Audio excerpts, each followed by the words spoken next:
এক ব্যক্তি 10 মিটার দূরে দাঁড়িয়ে একটি অ্যালুমিনিয়ামের ক্যান ছুঁড়ে মারলেন। আশ্চর্যজনকভাবে সেটি নিখুঁতভাবে আবর্জনার ক্যানে গিয়ে পড়ল।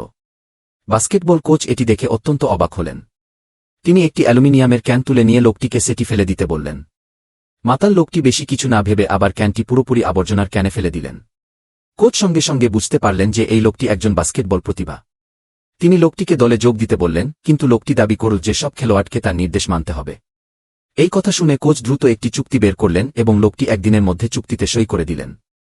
পরের দিন লোকটি রেজিস্ট্রেশনের জন্য দলে এলেন। যখন সবাই দেখল লোকটি তখনও মাতাল, তখন তারা সাথে সাথেই তাকে নিয়ে ঠাট্টা করতে শুরু করল। এমনকি বাস্কেটবল দলের মহিলা বসেরও তার উপর সামান্যই ভরসা ছিল।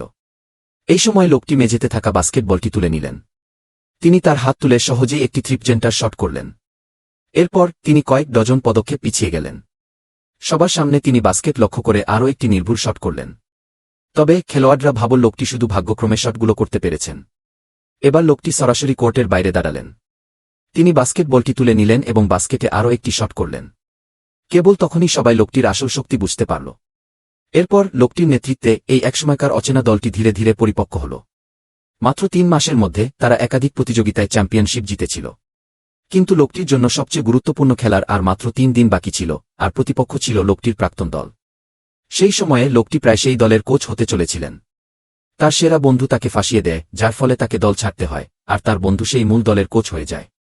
একদিন যখন তাদের দেখা হল, তার বন্ধু তাকে খেলা থেকে সরে যাওয়ার জন্য সরাসরি $5 মিলিয়ন অফার করল, কিন্তু লোকটি ফিরেও না তাকিয়ে চলে গেল। সে শপথ করল যে অন্য পক্ষকে এর মূল্য দিতে হবে।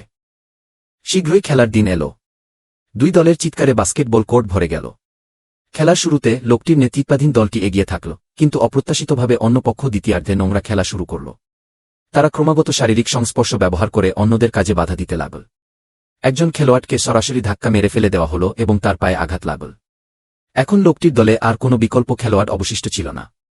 ঠিক যখন সবাই হার স্বীকার করতে যাচ্ছিল, লোকটি সরাসরি তার জার্সি পরে নিলেন এবং ধীরে ধীরে কোর্টের দিকে হেঁটে গেলেন। তিনি দলকে চূড়ান্ত চ্যাম্পিয়নশিপ জেতানোর জন্য নেতৃত্ব দেবেন।